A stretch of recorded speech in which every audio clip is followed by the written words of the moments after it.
Assalamualaikum warahmatullahi wabarakatuh.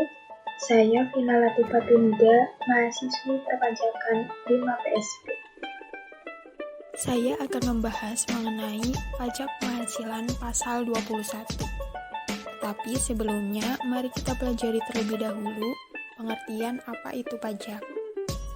Menurut Undang-Undang Nomor 28 Tahun 2007, pajak adalah kontribusi wajib kepada negara yang terutang oleh orang pribadi atau badan yang bersifat memaksa berdasarkan undang-undang, dengan tidak mendapatkan imbalan secara langsung dan digunakan untuk keperluan negara bagi sebesar-besarnya kemakmuran rakyat. Adapun untuk fungsi pajak itu sendiri, terdapat 2 fungsi. Fungsi yang pertama yaitu fungsi penerimaan atau budgetier, yaitu pajak sebagai sumber dana bagi pengeluaran pemerintah. Fungsi yang kedua, fungsi mengatur atau reguler, yaitu pajak sebagai pengatur atau pelaksana kebijakan bidang sosial dan ekonomi. Selanjutnya, kita masuk ke dalam pengertian PPh 21 atau pajak penghasilan pasal 21.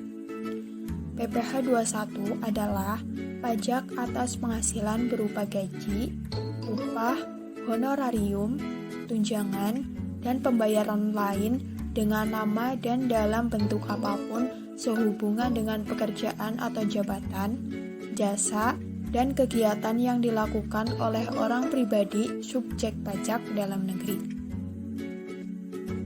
Sedangkan untuk subjek pajak PPh 21 yaitu pegawai, penerima uang pesangon, pensiun, tunjangan atau jaminan hari tua, termasuk ahli waris, bukan pegawai yang melakukan pemberian jasa, anggota dewan komisaris atau dewan pengawas non-pegawai, mantan pegawai, dan peserta kegiatan.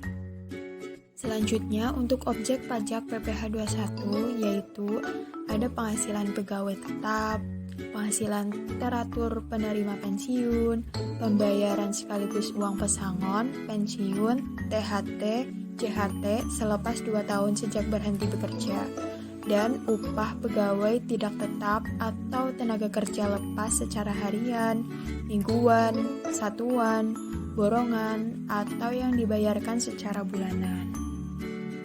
PH pasal 21 ini biasanya diambil dari potongan saat gaji diberikan kepada karyawan yang dilakukan oleh pemberi kerja. Nah, di sini saya akan menjelaskan siapa saja pemotong, penyetor, dan pelapor PPh pasal 21. Yang pertama ada pemberi kerja berbentuk orang pribadi, badan, atau BUT. Yang kedua, bendaharawan pemerintah. Ketiga, dana pensiun, penyelenggara jaminan sosial tenaga kerja, THT atau JHT. Yang keempat, orang pribadi atau badan yang melakukan pembayaran kepada wajib pajak yang melakukan pekerjaan bebas. Dan yang terakhir, penyelenggara kegiatan. Nah, di sini ada lapisan tarif. Lapisan tarif yaitu tingkatan pembayaran tarif pajak penghasilan pasal 21. Untuk lapisan yang pertama yaitu 0 sampai dengan 50 juta yaitu dengan tarif 5%. Yang kedua, di atas 50 juta sampai dengan 250 juta mendapatkan tarif 15%. Yang ketiga, di atas 250 juta sampai dengan 500 juta yaitu tarifnya 25%. Dan yang terakhir, di atas 500 juta dengan tarif 30%. Pemerintah telah menganggarkan 22,9 triliun sebagai insentif untuk mengatasi dampak disrupsi ekspor dan impor akibat wabah corona. Salah satu kebijakan fiskal di dalamnya adalah relaksasi pajak berupa skema pembebasan pajak penghasilan atau PPh 21 karyawan. Fasilitas PPh pasal 21 adalah PPh pasal 21 akan ditanggung oleh pemerintah, yang artinya pemerintah akan menanggung 100% pajak atas penghasilan karyawan sehingga tidak membebani perusahaan maupun karyawan. Pembebasan pemungutan pajak dari gaji karyawan setiap bulan ini bertujuan mempertahankan daya beli masyarakat sebagai antisipasi melambatnya perekonomian nasional.